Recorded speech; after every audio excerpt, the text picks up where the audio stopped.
Super star Mahesh Babu కెరియర్ని మలుపు తిప్పిన సినిమా పోకిరి.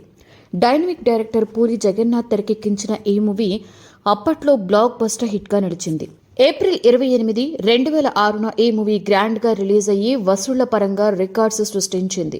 10 కోట్ల బడ్జెట్తో నిర్మించిన ఈ సినిమా 70 కోట్ల గ్రాస్, 40 కోట్ల షేర్ను సాధించి ఆల్ టైమ్ ఇండస్ట్రీ హిట్గా నిలిచింది. మాస్ యాక్షన్ ఎంటర్టైనర్గా వచ్చిన ఈ మూవీలో మహేష్ సరసన ఇలియానా నటించింది. అలాగే షాయాజీ షిండే, ఆశిష్ విద్యార్థి, బ్రహ్మానందం, అలీ, నజర్, అజయ్ కీలక పాత్రలలో నటించారు. అయితే నిజానికి ఈ సినిమా కథను పూరి మహేష్ బాబు కోసం రాసుకోలేదంట. పోకిరి సినిమా 2006లో రిలీజ్ కాగా ఆ కథను రాసుకుంది మాత్రం అంతకు 6 ఏళ్ల ముందుగానే.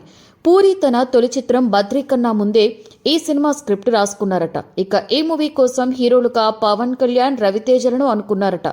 అలాగే ఈ చిత్రానికి ఉత్తమ్ సింగ్, సన్ ఆఫ్ సూర్యనారాయణ అనే టైటిల్స్ ని ఫిక్స్ చేసుకున్నారట. కానీ అనుకోని కారణాల వల్ల ఈ సినిమా కార్యరూపం దాల్చలేదని, ఆ తర్వాత మహేష్ కోసం ఈ స్క్రిప్ట్ లో కొన్ని మార్పులు చేసి పోకిరి పేరుతో ఈ సినిమాను రిలీజ్ చేశారట పూరి. అలాగే ఈ సినిమాకు మహేష్ సరసన అనుకున్న హీరోయిన్ ఇలియానా కూడా కాదు. ఆ స్థానంలో సూపర్ హీరోయిన్ అయేషా టకియాను సెలెక్ట్ చేసుకున్నారని, కానీ ఆమె ఆ పాత్రను వదులుకోవడంతో బాలీవుడ్ బ్యూటీ కంగనా రనౌత్ సెలెక్ట్ అయింది. కానీ అదే సమయంలో బాలీవుడ్ సినిమా గ్యాంగ్స్టర్ మూవీకి కూడా ఆడిషన్స్ జరగడంతో ఈ 2 చిత్రాలలో సెలెక్ట్ అయింది. అయితే కేవలం ఒక సినిమా మాత్రమే చేయాలని కండిషన్ ఉండడంతో కంగనా పోకిరి చిత్రాన్ని వదులుకుంది. ఇక ఆ తర్వాత దేవదాసు బ్యూటీ ఇలియానాకు ఈ అవకాశం వచ్చింది.